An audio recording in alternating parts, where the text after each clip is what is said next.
Hey, how's it going guys? It's that time of the month again. This time I'm going to be talking about February events in Japan.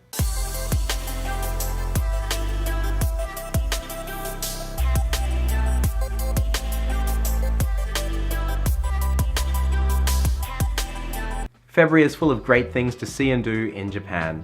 The main focus is going to be around Setsubun, snow festivals, and plum blossom festivals. And winter illuminations are still continuing, which I covered in some of my previous videos. The links for those videos are down below. As always with these videos, the dates will change year to year for certain events. So to get the most up-to-date information, please check out the Japan Shippo link down below.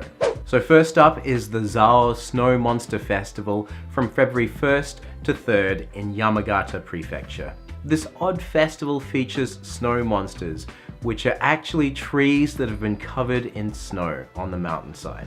The accumulated snow forms these strange shapes, which makes them look like monsters. There'll be nighttime illuminations, as well as a parade of skiers carrying glowing torches.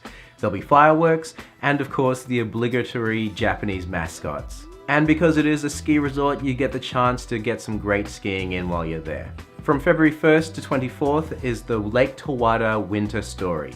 Up in Lake Towada in Aomori Prefecture, it gets transformed into an illuminated winter wonderland. There'll be a 10-minute fireworks display every evening during that period.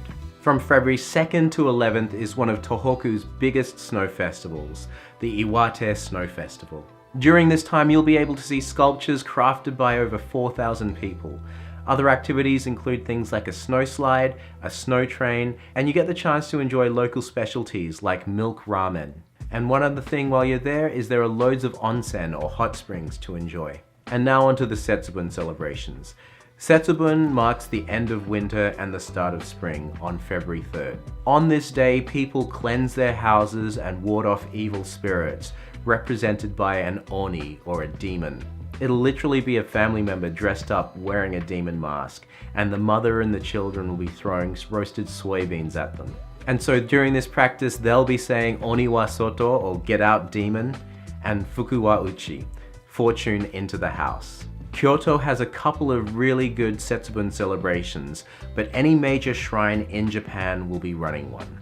You can expect to see plenty of bean throwing, as well as great food and entertainment. The first Kyoto Setsubun celebration takes place at Yasaka Shrine from February 2nd to 3rd. Because of its proximity to Gion, the geisha district, there'll be geiko performances. Geiko is Kyoto dialect for geisha. In addition, there'll be bean throwing from 1 to 4 p.m. on that day. On the second day, on February 3rd, there'll be lion dance performances between 11 and 4, and presumably more bean throwing. The second Kyoto Setsubun event takes place at Heian Jingu Shrine on February 3rd. This is one of Kyoto's best known Setsubun rituals. There'll be a cleansing ritual around 1 p.m, followed by bean throwing to shun the Oni demon. And then the end of the day will be around 4 p.m, marked by an impressive fire ritual. Probably the most well-known snow festival in all of Japan is the Sapporo Snow Festival. This year it takes place from February 4th to 11th. Attracting around 2 million visitors every year, this is one of my absolute bucket list events. Entry is free and you get the chance to see amazing snow and ice sculptures reaching up to 15 meters in height. The main site is at Odori Park, and then the second site is at Tsudome. Tsudome is the site of the sculpture competition, and you can partake in other activities such as snow slides and snow rafting. From February 5th to 19th is the Nagasaki Lantern Festival. Nagasaki is one of only 3 Chinatowns in all of Japan, and this festival is part of the Chinese Lunar New Year celebrations. More than 15,000 lanterns will adorn the streets of Nagasaki. Entertainment will include fireworks, dragon dances, lion dances, Chinese theater, Chinese acrobatics, an emperor's parade, a goddess parade, and a beauty pageant. On February 9th is the Hakkodate Russian Festival in Hokkaido. Russia has a long connection with Hakkodate, dating back to the Meiji period. It was one of the first foreign consulates to be opened in Hakkodate when Japan opened its doors to the outside world in the 1860s. Part of the festival is Mazzareelli. It's a Russian Orthodox celebration, similar in significance to the start of Lent. There'll be a Russian cafe, basic Russian language classes, and chess playing.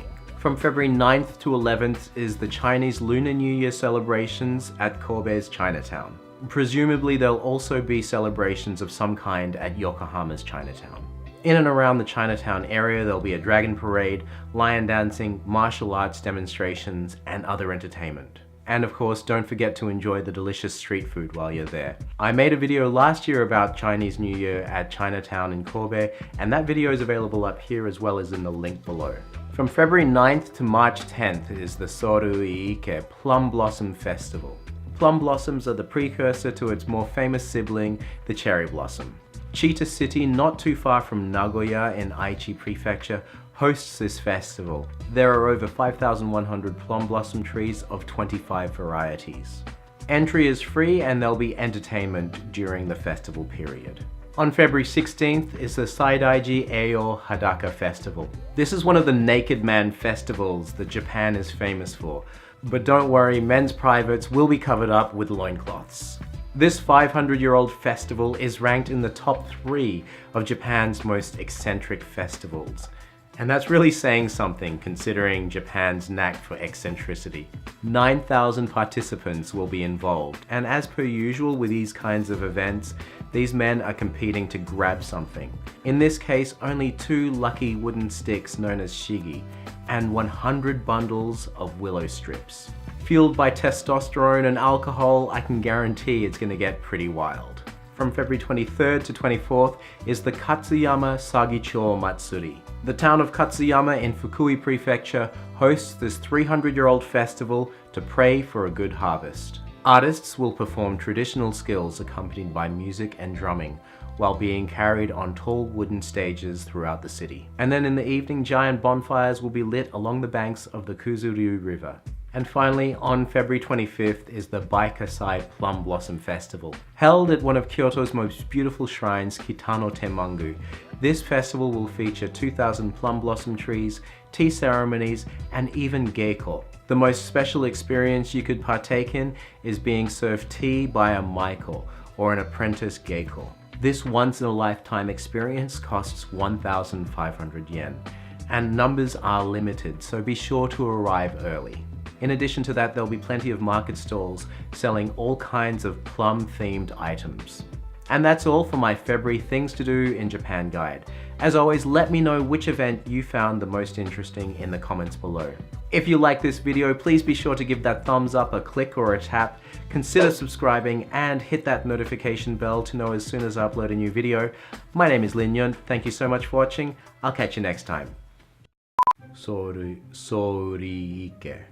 In and around the Chinatown area, there'll be Soruike. But don't worry, men's genital Soruike. Check 1, 2. I'm still talking. Excellent.